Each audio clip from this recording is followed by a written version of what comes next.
Hii ni taarifa iliyotufikia hivi punde, taarifa ambayo imewashangaza wengi hasa huko kwenye mitandao ya kijamii.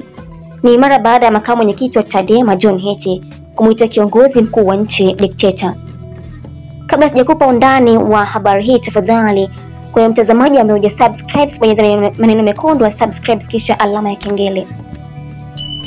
John Heche amenukuliwa na wengi kama amemuita kiongozi wa nchi dikteta. Kwa wale wasiojua maana ya neno dikteta, je, dikteta ina maana gani?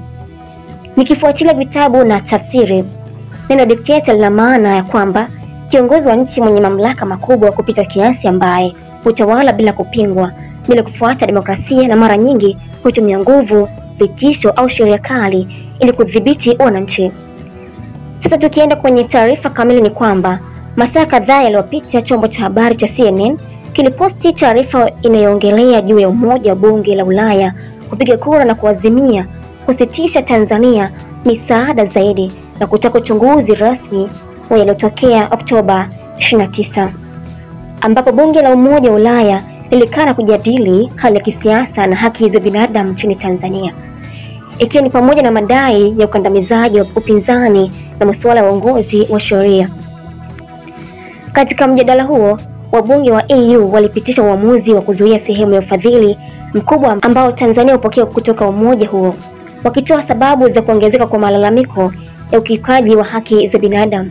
Wajumbe kadhaa walilaani hatua za kuchukuliwa kwa viongozi wa upinzani, wakitoa mfano wa kufungwa na kupewa kesi kwa Tundu Lissu na kueleza kwamba hali hiyo inaonyesha kupungua kwa uhuru wa kisiasa nchini Tanzania. Pamoja na kupiga kura kusitisha ufadhili huo, bunge hilo pia limependekeza kufanyika kwa uchunguzi wa kimataifa na kutazama uwezekano wa kuweka vikwazo kwa baadhi ya viongozi wa Tanzania endapo hali haitabadilika. Baada ya taarifa hiyo ya CNN, sasa makamu mwenyekiti wa Chadema John Heche akichukua na kuiposti kwenye mitandao yake ya kijamii kisha na kuandika, kabla ya anguko huanza kiburi kwanza. Farao alikuwa na kiburi kabla ya anguko. Alafu baadaye tena akaandika neno no funding for dictator, yaani akimaanisha kwamba hakuna misaada kwa dikteta, kitu ambacho wengi wamechukulia kama Heche amemuita kiongozi mkuu jina hilo. Je, wewe una lipi la kusema? Andika hapa chini na sisi tutasoma kwa uzuri kabisa. Hii ni Mseto Media na mimi ni Naomi Godlove kutoka hapa Mseto Media. Hakikisha umesubscribe, comment, like na kushare. Mseto Media, we connect everywhere.